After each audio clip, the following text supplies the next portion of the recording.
Le TVA Midi, une présentation de Maison Nordique. Obtenez une soumission rapide en ligne dès maintenant à maisonnordique.com. En manchette aujourd'hui, jour de rentrée scolaire à Rouyn-Noranda et Val-d'Or. Et le centre de service scolaire de Rouyn-Noranda fait le point sur les toilettes mixtes. Le TVA Nouvelle Midi commence maintenant.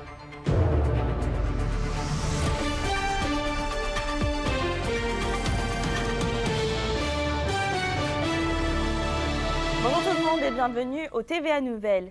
C'est jour de rentrée scolaire à Rouyn-Noranda mais aussi à Val-d'Or. Et Sophie, on peut dire que les élèves, tout comme le personnel impliqué, étaient fin prêts pour cette première journée d'école. C'est le cas de le dire, tout le monde se sentait d'attaque et les personnes à qui j'ai parlé là, ce matin étaient fébriles, joyeuses dans les cours d'école de Rouyn-Noranda. C'est les élèves du centre de service scolaire de Rouyn-Noranda et de celui de L'Or-et-des-Bois qui commencent l'école aujourd'hui. Et les professeurs à qui j'ai parlé me disaient être fin prêts pour la rentrée et avoir très hâte également de rencontrer les enfants parce qu'ils ont eu 5 journées pédagogiques pour se préparer à tout ça. Je suis quand même contente parce que je vais revoir mes amis puis je vais apprendre des nouvelles choses cette année. Ben, pour l'instant, je suis un peu nerveuse là, parce que quand même j'ai des amis en classe, ça va être bien. Je pense que ça va vraiment être bien. Et aussi, je suis vraiment contente de retrouver des amis, comme j'ai passé une longue été. Vraiment, je suis content parce que moi, c'est ma première année au primaire. Et puis, un peu fébrile, un peu nerveux parce que c'est nouveau, mais j'ai vraiment hâte de rencontrer les enfants. Et du côté du centre de service scolaire de Rouyn-Noranda, tout était fin prêt également. La situation au niveau du personnel, du manque de main-d'œuvre a beaucoup évolué dans les dernières semaines. Il manque désormais seulement 2 postes, 2 contrats à temps partiel en enseignement à l'école d'Iberville et un contrat en psychoéducation à la source.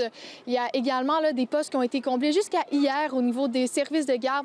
Les besoins sont présents en conciergerie également, là, où il manque de main-d'œuvre. On a particulièrement des enjeux au secondaire. Et j'ai envie de vous dire au secondaire, puis aussi au niveau des spécialistes, là, ce qu'on entend par spécialiste, éducation physique, anglais, langue seconde particulièrement, là, c'est toujours on a toujours des enjeux là. Quand je vous disais qu'on avait encore contrat à temps partiel à donner au secondaire, on en a un en français également. C'est donc signe que les efforts des centres de services scolaires semblent porter fruit et que la suite devrait se dérouler sans accroc. De bonnes nouvelles dans le dossier. Merci Sophie. Et à la question du jour, on vous demande, avez-vous des inquiétudes concernant la rentrée scolaire? Pour voter, rendez-vous sur la page TVA Abitibi-Témiscamingue.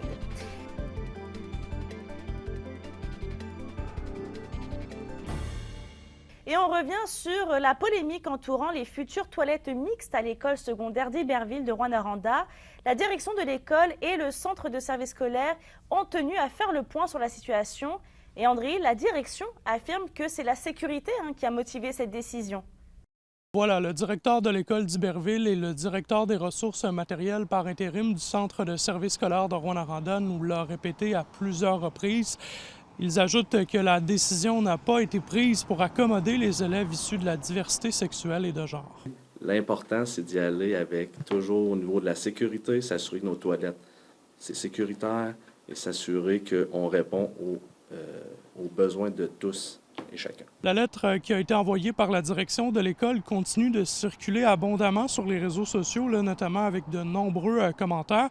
Et j'ai été sonder certaines personnes sur le terrain plus tôt aujourd'hui. Ils ne semblent pas être en faveur d'un tel changement dans les écoles. On s'en va ailleurs pas mal, là. Pourquoi? Bien, dans le sens que, je sais pas, on est en train de perdre la valeur des sexes puis ces affaires-là. C'est-vous que c'est une bonne idée, ça, les garçons et les filles dans les mêmes salles de bain à l'école? Ben, je pense pas. Ben, c'est une bonne idée, je me sens que c'est plus normal, là, aussi, hein? Commencer à... Les filles attendent les gars, puis le reste, c'est comme ici, là. Aux parents ayant des inquiétudes pour la sécurité de leurs enfants, les futurs blocs sanitaires là, ont été pensés pour offrir une surveillance optimale des lieux selon l'école. Des fois, dans un espace qui est très fermé, avec peu de visibilité, c'est moins facile d'intervenir rapidement s'il arrive peu importe quel événement qui peut arriver, là, mais un événement, un étudiant qui se blesse ou peu importe. Là, on voulait vraiment que l'espace soit ouvert sur la circulation sans non plus compromettre les règles par rapport au bâtiment. On aurait pensé qu'on aurait pu ne pas mettre de mur du tout, mais là, il y a des restrictions par rapport au code d'incendie et ainsi de suite. Là, donc, on est allé maximiser la visibilité pour la sécurité. Rappelons que les futurs blocs sanitaires sont toujours en construction et ils seront prêts à être utilisés pour la rentrée de l'automne 2024. Merci André.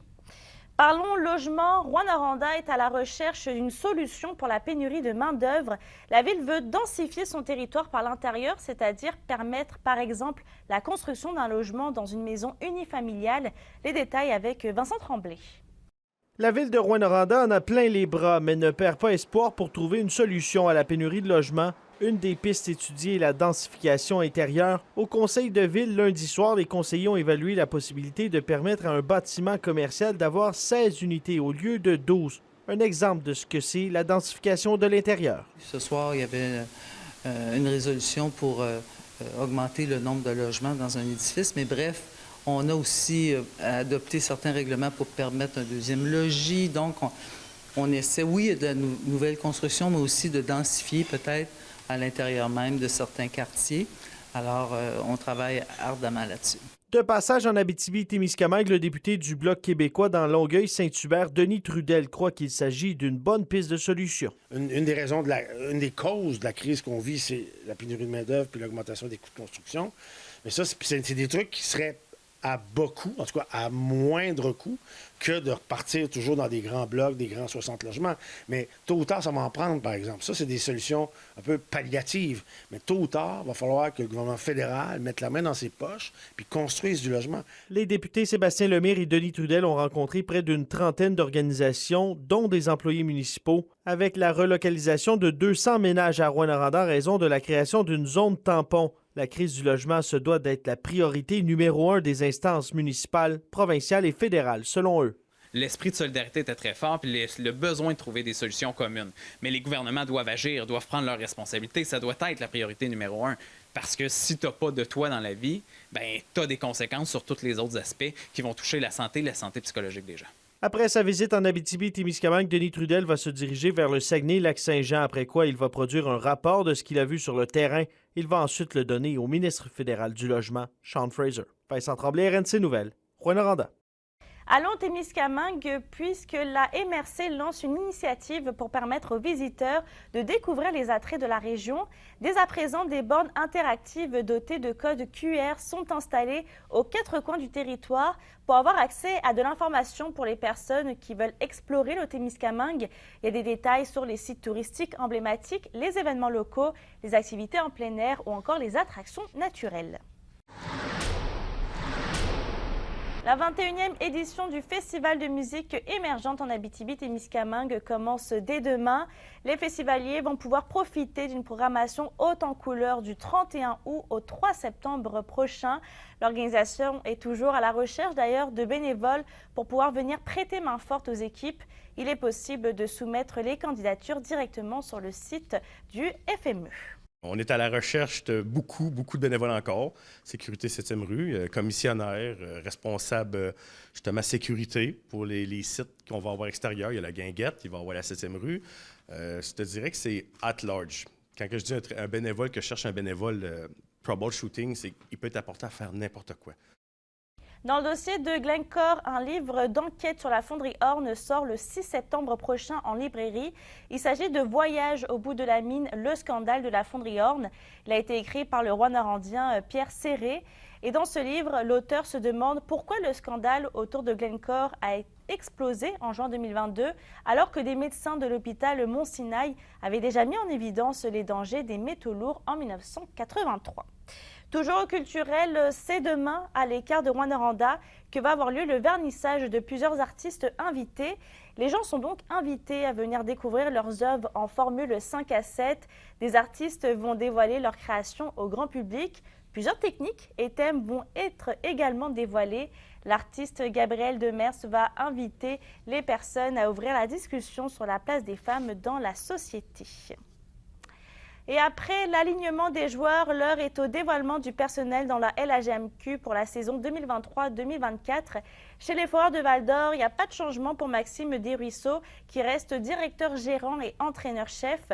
Par contre, l'équipe a maintenant Sébastien Charpentier, qui est directeur gérant adjoint et recruteur-chef. On a aussi Sean Morton-Boutin qui occupe le poste d'entraîneur adjoint. Et pour ce qui est des skis de Rouyn-Noranda, eh bien l'équipe vient d'accueillir Benjamin Blum, qui est le nouveau directeur de l'analytique. La deuxième édition du raid Témiscamingue va avoir lieu bientôt.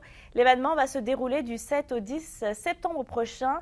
Près de 100 athlètes professionnels du Québec et de partout dans le monde sont donc attendus pour un parcours en pleine nature, mélangeant le vélo, la nage, la course à pied ou encore le canot.